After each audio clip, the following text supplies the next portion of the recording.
Well, good Sunday evening to you. Most of us are dry here, like in the Pikes Peak region and along I-25, but we are monitoring some storms off to the east that could enter into Cheyenne County. Right now, there is a flash flood warning, not for our coverage area, but for places north. And if we zoom in here, you can just notice this line of storms that's just moving eastward at the moment. So we're going to keep our eye on that. And the reason why we're seeing some storms move that direction and stay strong is because we have some dew points here that are a little bit more elevated into the 60s. Anything above 50 in this area is already a lot. So being into the 60s is a lot of moisture to work with and is really fueling those storms there. So speaking of moisture, we're getting a lot of it into our area, and that is because of this high pressure that is situated over Texas at the moment and this low that is off to our west. It's just funneling in this moisture in from the south, ushering it in, and in turn we're getting some rain chances and also some storm chances because of it. So if you notice here, the best rain chances for this week comes midweek. Notice here Tuesday and also Wednesday tend to be our best chances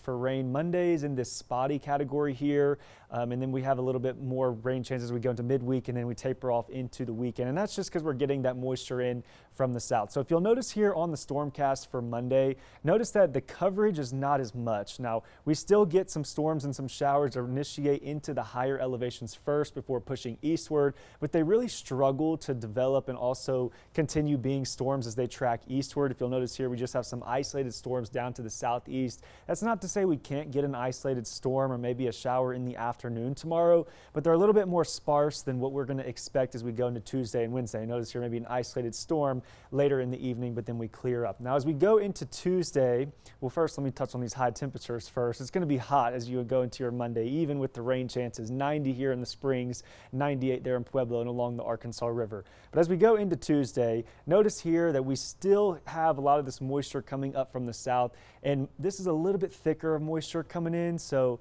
dew points on Tuesday a little bit more elevated, means storm chances also a little bit more elevated. We're in the 50s in the afternoon in the Springs here, into almost the 60s along the Arkansas River and into the eastern plains here, and that's just going to make for a little bit more coverage in terms of storms, and storms could be a little bit more gusty and stronger on Tuesday. So notice here in the afternoon hours, we start to get storms first along I-25 to the south near Trinidad, then into the afternoon, into the evening. This is when we need to start being aware. Maybe drive time home, we start to get more indication of some scattered and isolated thunderstorms pretty much all throughout the coverage area here. Isolated but pretty scattered throughout all the way until the dinner time hours, and then we start to clear up as we go into Tuesday evening. So Monday, rain chances and very hot.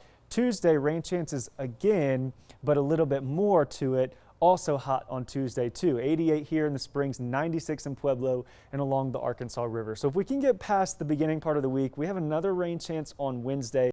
Then behind it, we start to taper off as we go into the weekend. That's the same for the spring. So we're going to start the week pretty wet, but then getting into next weekend, we can look forward to weekend ahead and also some very warm temperatures. So that's a look at your forecast update. We'll have more